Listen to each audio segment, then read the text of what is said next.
حضرات مفسرین نظام نے فرمایا کہ حضور کے جو دور میں کافر لوگ تھے وہ دو قسم کے تھے۔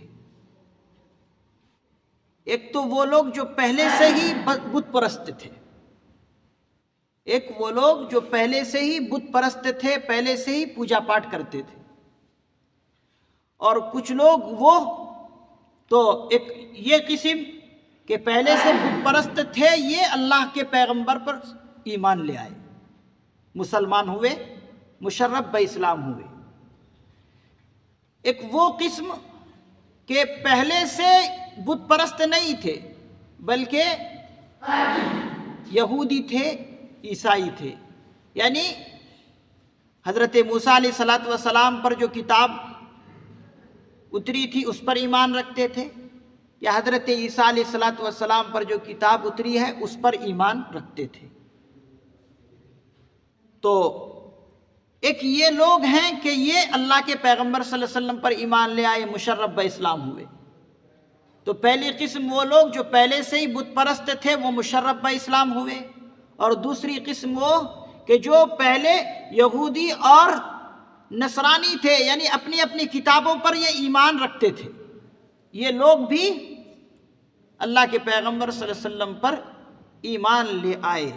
تو اس آیت مبارکہ میں والذین یؤمنون بما انزل الیک وما انزل من قبلک، اسی دو گروہ کو ذکر فرمایا اللہ رب العزت، کہ جو پہلے سے بت پرست تھے وہ ایمان لے آئے، اور پھر دوسری قسم وہ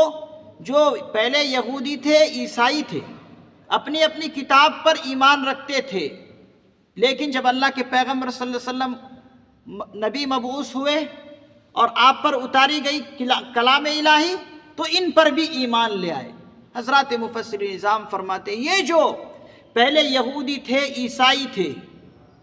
یہ اپنے کتاب پر بھی ایمان رکھتے تھے، اور اللہ کے پیغمبر صلی اللہ علیہ وسلم جب نبی بنائے گئے ان پر بھی ایمان لے آئے، اور ان پر جو کتاب اتاری کلام الہی اس پر بھی ایمان لے آئے۔ اللہ رب العزت کی طرف سے اس گروہ کو جو پہلے یہودی تھے، عیسائی تھے، انہوں نے اللہ کے پیغمبر کا دور پایا اور اللہ کے پیغمبر صلی اللہ علیہ وسلم پر کلام الہی اللہ نے اتاری، اس پر بھی ایمان لیا، ان کو دوہرا ثواب ملیں گے۔ ایک تو پہلے کتاب پر یہ لوگ ایمان رکھتے تھے، اس پر ایمان رکھے، اپنے اپنے دور کے نبیوں پر یہ لوگ ایمان لے آئے، اس کا ایک اجر، اور دوسرا اجر اللہ کے پیغمبر صلی اللہ علیہ وسلم کا دور پایا اور ان پر بھی ایمان لے آئے، اور ان پر جو قرآن کریم اللہ نے اتارا اس پر بھی ایمان لے آئے، اس لیے ان کو دوہرا ثواب ملے گا۔ جیسے حضرت عبداللہ ابن سلام رضی اللہ عنہ، یہ پہلے یہودی تھے، حضور کا دور پایا، حضور پر ایمان لے آئے، اللہ کے پیغمبر صلی اللہ علیہ وسلم نے ان کو بشارت دی کہ عبداللہ ابن سلام تمہیں دوہرا اجر اللہ تعالیٰ عطا فرمائیں گے۔ یہ پہلے تم اپنی نبی پر ایمان رکھتے تھے، ان پر جو کتاب اتری ان پر ایمان لے آئے، اب میرا دور پایا تم نے، مجھ پر بھی ایمان لے آئے، اور کلام الہی کو تم نے مجھے اترتے ہوئے دیکھا اور اس پر بھی ایمان لائے، اس لیے تم پر اللہ رب العزت مہربانی فرماتے ہوئے دوہرا ثواب عطا فرمائے۔ تو انہی دو گروہوں کا اس آیت مبارکہ میں ذکر ہے، اور اسی لیے آج بھی امت مسلمہ کو جو یہ عقیدہ رکھنا ہے، وہ کیا عقیدہ رکھنا ہے؟ وہ یہ عقیدہ رکھنا ہے کہ جو پچھلی کتابیں اللہ رب العزت نے اپنے پیغمبروں پر اتاری ہیں وہ بھی منزم من اللہ ہے، یعنی اللہ کی جانب سے وہ کتابیں اتاری گئی ہے، اور صحیح اللہ رب العزت نے وہ کتابیں اتاری تھی، اور وہ ساری کی ساری کتابیں صحیح ہیں، اس پر ہمیں یقین رکھنا اور عقیدہ رکھنا ہے۔ ہاں بعد میں لوگوں نے اس کو تحریف کر ڈالے، رد و بدل کر لیے اپنے اپنے خواہشوں کے مطابق، اپنے اپنے گمان کے مطابق، وہ الگ چیز، لیکن وہ کتابیں تو اللہ رب العزت نے صحیح طور پر اتاری تھی اور برحق اتاری تھی اپنے پیغمبروں پر، اسی لیے یہ ہمیں عقیدہ رکھنا ضروری ہے کہ جو پچھلی کتابیں اللہ نے اپنے پیغمبروں پر اتاری تھی وہ سچی کتابیں تھیں. یہ ہمیں عقیدہ رکھنا. اسی کو تو بتایا وَمَا أُنزِلَ مِن قَبْلِكَ. ایمان والوں کی ایک خصوصیت بتائی اللہ رب العزت نے کہ وہ اس چیز پر بھی ایمان رکھتے ہیں جو آپ سے پہلے اتاری گئی، یعنی اپنے پیغمبر سے پہلے جو اتاری گئی ہے کتابیں، جیسے تورات ہے، زبور ہے، انجیل ہے، اور بے شمار صحائف ہیں جو نبیوں پر اللہ رب العزت اتارے. حضرت ابراہیم خلیل اللہ پر بھی صحیفے اترے، تو ان پر بھی ہمارا ایمان ہونا ہے، عقیدہ یہ رکھنا ہے. ہاں، یہ کلام الہی آنے کے بعد اور اللہ کے پیغمبر صلی اللہ علیہ وسلم نبی بنانے کے بعد وہ ساری کی ساری شریعتیں منسوخ ہو گئی. اب کوئی چاہے کہ میں ان کتابوں پر عمل کروں گا، ان پر ایمان رکھوں گا، اور یہ کلام الہی پر ایمان نہیں رکھوں گا، وہ پھر ایمان میں داخل نہیں ہو سکتا، وہ دائرہ اسلام سے خارج ہے. جب حضور آ گئے اب تمام شریعتیں منسوخ ہیں، تمام کی تمام شریعتیں اب منسوخ ہے. اب اگر ناسخ ہے تو وہ کیا ہے؟ یہ کلام الہی اور اللہ کے پیغمبر صلی اللہ علیہ وسلم کی ذات. وَبِالْآخِرَةِ هُمْ يُوقِنُونَ. اور اللہ رب العزت یہاں فرما رہے ہیں ان ایمان والوں کی ایک خاصیت کہ وہ ایمان والے آخرت پر پوری طرح یقین رکھتے ہیں. ایمان بالغیب میں یہ ساری چیزیں آ گئی تھی. اللہ پر ایمان رکھنا، اللہ کے پیغمبر صلی اللہ علیہ وسلم کو سچا رسول اور نبی ماننا، جنت اور دوزخ کو سچا جاننا اور یقین رکھنا، اور تمام رسولوں پر ایمان لانا، تمام کتابوں پر ایمان لانا، یہ ساری چیزیں ایمان بالغیب میں آ گئی تھی. لیکن یہاں تو اللہ رب العزت آخرت کے بارے میں الگ طور پر اور الگ الفاظ لا کر، جملے لا کر، اللہ کا منشا کیا ہے، مقصود کیا ہے، حضرات مفسرین نظام فرماتے الگ سے آخرت کو ذکر کرنے کا اللہ کا منشا یہ ہے کہ یہ آخرت کا عقیدہ تمام عقیدوں میں انقلاب پیدا کرنے والا ہے. یہ آخرت کا عقیدہ رکھنا تمام عقیدوں میں انقلاب پیدا کرنے والا، یہ آخرت کا عقیدہ رکھنا ہے. کوئی انسان اللہ کو سچا جانے اور اللہ کے پیغمبر کو سچا جانے، لیکن آخرت پر یقین ہی نہیں کہ مجھے دوبارہ زندہ ہونا ہے اور اپنی زندگی کے ایک ایک عمل کا مجھے اللہ کے پاس جواب دینا ہے، اگر یہ عقیدہ ہی نہیں تو پھر اوپر کے عقیدے کا کیا فائدہ؟ یہ عقیدہ ہی انسان کی زندگی میں انقلاب پیدا کرتا ہے. آخرت کا عقیدہ، جس بندے کے اندر یہ خوف خدا ہو کہ مجھے ایک ایک عمل کا کل اللہ کے یہاں حساب دینا ہے، اگر یہ اپنے اندر خوف خدا رکھے گا کوئی انسان، تو وہ اگر پہاڑ کی چوٹی پر بھی اگر تنہائی میں ہو، اس وقت بھی ان کو ڈر ہوگا کہ اگرچہ مجھے کوئی یہاں پر دیکھنے والا نہیں ہے، لیکن آخرت کا مجھ پر یقین ہے، اللہ کے یہاں مجھے اس کا جواب دینا. تو وہ کہے گناہ کرے گا؟ گناہ نہیں کر سکتا، اس لیے کہ اسے ڈر پیدا ہو گیا کہ چاہے دنیا کی پولیس دیکھے یا نہ دیکھے، دنیا کے حکمراں قانون کو توڑتے ہوئے دیکھے یا نہ دیکھے، اگر میں اللہ کے قانون کو توڑوں گا تو اللہ تو مجھے دیکھ رہا ہے، اور مجھے کل قیامت کے دن اللہ کے پاس اس قانون کے توڑنے کا حساب دینا پڑے گا. تو دیکھیے آخرت کا عقیدہ کتنی اہمیت کا حامل ہے. اسی لیے اللہ رب العزت نے اس کو خصوصی طور پر ذکر فرمایا. اب اللہ رب العزت فرما رہے ہیں اولئک علی ھدی من ربہم، یہی لوگ ہیں جو اپنے پروردگار کے صحیح راستے پر ہیں، جو یہ صفتیں اپنے اندر رکھتے ہیں، یہی لوگ اپنے پروردگار کے صحیح راستے پر ہیں. یعنی جو صراط مستقیم کا راستہ مانگا ہے اور اللہ سے درخواست کی ہے، یہی صراط مستقیم کا راستہ ہے. اللہ رب العزت بتلا رہے ہیں کہ انہی چیزوں پر یقین رکھنا یہی صراط مستقیم ہے، یہی سیدھے راستے پر ہے۔ وَأُولَئِكَ هُمُ الْمُفْلِحُونَ، اور یہی لوگ ہیں جو کامیاب ہونے والے ہیں، فلاح کو پہنچنے والے ہیں۔ تو یہ صفتیں اپنے اندر ہمیں پیدا کرنی ہے کہ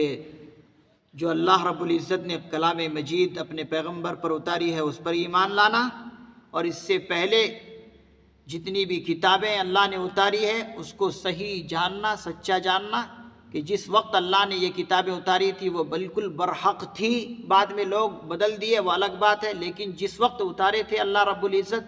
اس وقت بالکل ساری کتابیں سچی تھی، اس پر یقین رکھنا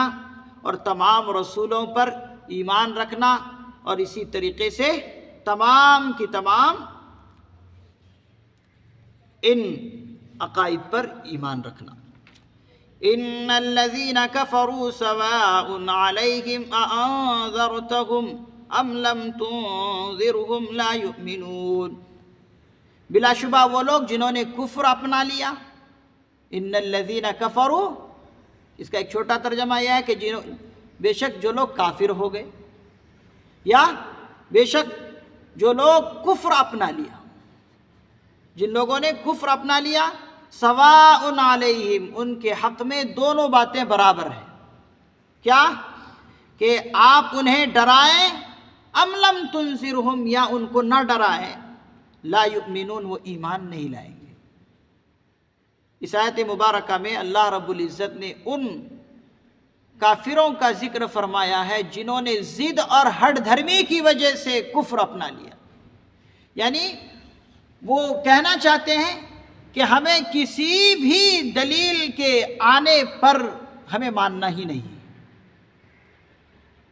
یہاں وہ کافر مراد ہے کہ جنہوں نے ہٹ دھرمی اور ضد کی وجہ سے یہ کہتے ہیں کہ چاہے کوئی سی بھی روشن دلیلیں آ جائے ہمارے پاس، ہم کو ماننا ہی نہیں ہے،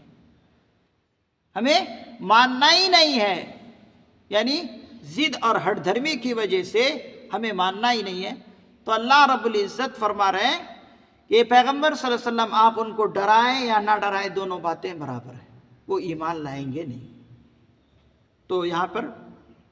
ان کافروں کا ذکر ہے جو شدید قسم کے اپنے اندر کفر رکھتے ہیں۔ ختم اللہ علی قلوبہم وعلی سمعہم، اللہ نے ان کے دلوں پر اور ان کے کانوں پر مہر لگا دی ہے۔ اب جو کافر ضد اور ہٹ دھرمی کی وجہ سے کفر سے باز آنا ہی نہیں چاہتے، اور انہوں نے یہ مان لیا کہ ہمیں مان کر دینا ہی نہیں ہے، چاہے کتنے بھی روشن دلیلیں آ جائے، چاہے کتنے بھی کنکر اللہ کے پیغمبر صلی اللہ علیہ وسلم کے ہاتھوں میں کلمہ کیوں نہ پڑھ لے، چاہے کچھ بھی ہو جائے، چاہے آسمان گر پڑے، چاہے اللہ کے پیغمبر صلی اللہ علیہ وسلم کے ہاتھوں سے بے شمار معجزے ظاہر کیوں نہ ہو جائے، چاہے چاند کے 2 ٹکڑے بھی کیوں نہ کر دے یہ پیغمبر، ہمیں ایمان ہی نہیں لانا ہے۔ تو یہ ضد اور ہٹ دھرمی ہی ہے۔ جب ایسی ضد اور ہٹ دھرمی ہے تو اللہ رب العزت فرماتے ہیں پھر جو ہے اللہ نے ان کے دلوں پر اور ان کے کانوں پر مہر لگا دی۔ جاؤ بھائی، تم نے جب اپنی استعداد اور اپنی صلاحیت ہی کو ختم کر ڈالا تو ہم نے بھی کیا کیا، ہم نے تمہارے دلوں پر اور تمہارے کانوں پر مہر لگا دی۔ مہر کا مطلب کیا ہوتا ہے؟ یعنی جو چیز اس کے اندر ہے وہ اسی میں رہے، باہر کی کوئی چیز اندر داخل نہ ہو، مہر کا مطلب یہ ہوتا ہے۔ تو اب یہ کافر ایسے کفر میں شدید ہیں کہ اب کوئی سی بھی حق کی بات ان کو آپ سنائیں گے اب ان کو اثر نہیں کرے گی، انہوں نے اپنی صلاحیت ہی کھو دی۔ تو اللہ نے بھی ایسا کیا، ان کے کانوں پر ان کے دلوں پر مہر لگا دی۔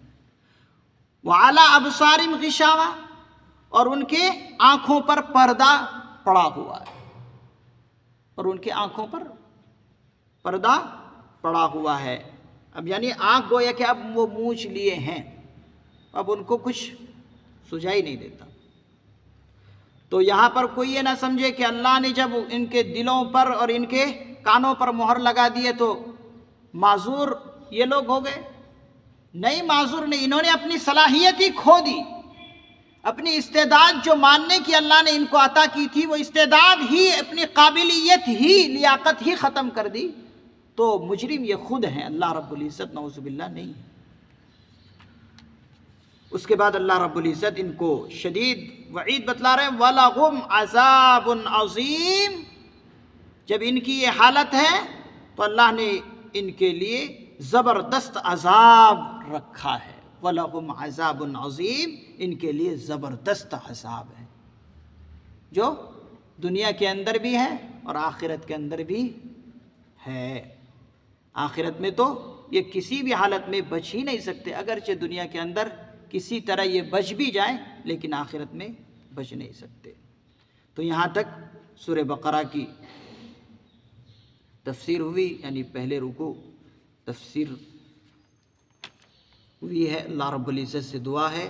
اللہ رب العزت ہمیں قرآن کریم کی صحیح عظمت